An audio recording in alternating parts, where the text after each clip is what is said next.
সবচেয়ে বড় ধর্মীয় উৎসব শারদীয় দুর্গাপূজা অনুষ্ঠিত হচ্ছে। এবার সাভার উপজেলায় প্রায় 214টি মন্দিরে শারদীয় দুর্গা উৎসব অনুষ্ঠিত হচ্ছে। আমাদের প্রায় দুর্গা পূজার এখন মাটির কাজ সম্পন্ন, এখন রং তুলির কাজ চলছে। আপনারা একটু দেখেন যে এখানে খুব সুন্দরভাবে রং তুলির কাজ চলতেছে এবং আশা করি এবছর আমাদের এই উৎসব সুন্দরভাবে অনুষ্ঠিত হবে। তার কারণ হচ্ছে যে সাভার, কেরানীগঞ্জ, নবাবগঞ্জ, দুহার, ধামরাই নিয়ে একটি আইন শৃঙ্খলার মিটিং, মত বিনিময় সভা ঢাকা জেলা প্রশাসকের নেতৃত্বে অনুষ্ঠিত হয়েছে এবং সেখানে জানি যে 28 তারিখ থেকে পূজা একটা প্রস্তুতি হচ্ছে। 28 তারিখ হলো ষষ্ঠী, সপ্তমী, অষ্টমী, নবমী, দশমী। আমরা 3-4 দিন একটু এলাকায় গণসংযোগ করি। বিএনপির থেকে আলাদাভাবে মানে ওরকম কোনো অনুদানের ব্যাপার আমি জানি না, কিন্তু আমরা যেটা অনুদান দিই, আমি বিএনপির নেতা হিসেবে এটা তো দলীয় অনুদান হিসাবেই যেসব প্রতিষ্ঠানে দিচ্ছি তারা এটা ধরে নেবে। এবং সেই কারণে গতবার কিন্তু আমি পৌরসভাতে অনেক জায়গায় 15,000 টাকা এবং অন্যান্য অনেক পূজা মণ্ডপে আমরা 20,000 টাকা করেও দিয়েছি। এইবারও আমাদের ইচ্ছা আছে যে আমরা পূজা মণ্ডপে এবার আমরা অনুদান দেবো, সেটা ঠিক করি নি।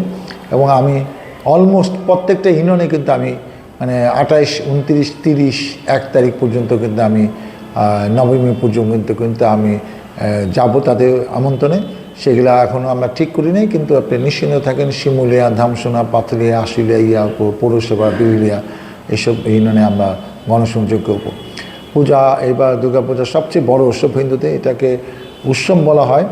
যে এটা যতটা না হিন্দু লোকেদের সম্পৃক্ত থাকে তার চেয়ে বেশি কিন্তু আমরা দেখতে যাই, দায়িত্ব পালন করতে চাই, খোঁজখবর নিতে চাই। তো এই সবচেয়ে বড় উৎসবে আমাদের একটা দায়িত্ব আছে। এখানে আইন শৃঙ্খলার মিটিং আছে, সেই সব জায়গায় উপজেলা যেটা হবে সেখানে আমরা থাকবো। আমরা দলীয় নেতাকর্মীকে গত বছর যেটা করেছিলাম ওই সময়টি এটা ক্রুশিয়াল ছিল। দুর্গাপূজা উপলক্ষে যে 28শে সেপ্টেম্বর থেকে যেটা শুরু হবে, সেটা ধামরাই 189টা পূজা মণ্ডপ রয়েছে এবং সাভার, আশুলিয়াতে 214টা, সব মিলে প্রায় 400+ হচ্ছে।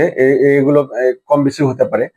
তো এখন পর্যন্ত আমাদের কয়েক স্তরে পূজা মণ্ডপের জন্য মানে ভালোভাবে যাতে পূজা উদযাপিত হয় সেজন্য আমাদের কয়েক স্তরে নিরাপত্তা রয়েছে। যেমন ডিএসবি থাকবে, ডিবি থাকবে, এছাড়াও আমাদের পোশাকধারী থাকবে, এর পাশাপাশি র্যাপিড অ্যাকশন ব্যাটালিয়ন থাকবে, আনসার থাকবে।